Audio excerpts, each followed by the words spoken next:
पश्चिमी बंगाल में अगले साल होने वाले चुनाव को लेकर राजनीतिक पार्टियों में तैयारियां जोरों पर है। खासकर बीजेपी और ममता बनर्जी की पार्टी टीएमसी के बीच कांटे की टक्कर होने की उम्मीदें हैं। दरअसल विधानसभा चुनाव की सियासी जंग के लिए बीजेपी पूरी ताकत झोंकने में जुटी है और इसी बीच ममता बनर्जी ने दुआरे दुआरे पश्चिम बंगाल सरकार यानी हर द्वार बंगाल सरकार अभियान का आगाज किया है। ममता सरकार का यह अभियान 1 दिसंबर से 30 जनवरी यानी चुनाव की घोषणा तक जारी रहेगा। टीएमसी इस अभियान के तहत करीब 20,000 शिविरों का आयोजन करेगी।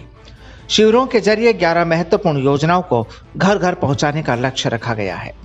वहीं बीजेपी ने 294 सीटों में 200 से अधिक सीटें जीतने का लक्ष्य रखा है। इसके लिए बीजेपी ने बंगाल को 5 जोन में बांटा है, जिनकी जिम्मेदारी संभालने के लिए बीजेपी ने देश के 5 प्रदेशों से अपने संगठन महामंत्रियों को बंगाल भेजा है। दरअसल बीजेपी ने गुजरात के संगठन महामंत्री भीखूभाई दलसानिया को नवद्वीप जोन के संगठन की कमान सौंपी है। यूपी के संगठन महामंत्री सुनील बंसल कोलकाता जोन में मोर्चा संभालेंगे।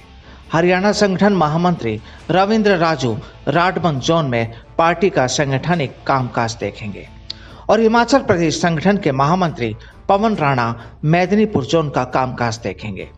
बीजेपी इन 5 संगठन महामंत्रियों को तैनात कर माइक्रो स्तर पर पार्टी को मजबूत करने की दिशा में काम कर रही है, ताकि चुनाव में बूथ स्तर तक जीत की पटकथा लिखी जा सके।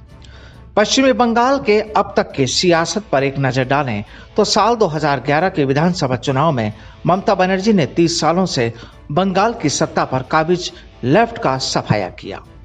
इस बीच बीजेपी धीरे धीरे अपने संगठन को मजबूत बनाने में जुटी रही। साल 2016 के विधानसभा चुनाव में भी कुछ खास न कर पाने वाली बीजेपी ने साल 2019 के लोकसभा चुनाव में कुल 42 में से 18 सीटें जीतकर चौंका दिया था।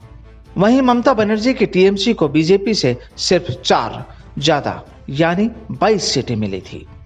2019 के लोकसभा चुनाव में सफलता मिलने के बाद से बीजेपी को भी लगने लगा कि और अधिक मेहनत करने पर साल 2021 में ममता बनर्जी को उसी तरह से सत्ता से बाहर किया जा सकता है, जिस तरह से कभी 2011 में ममता बनर्जी ने लेफ्ट को किया था।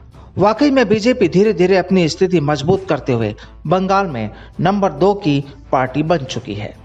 वहीं अब बीजेपी की नजर राज्य में नंबर 1 पार्टी बनने पर है। बहरहाल आगामी विधानसभा चुनाव में बीजेपी की ये मेहनत कितना रंग लाती है, ये देखना काफी दिलचस्प होगा। Bureau report, the fact India.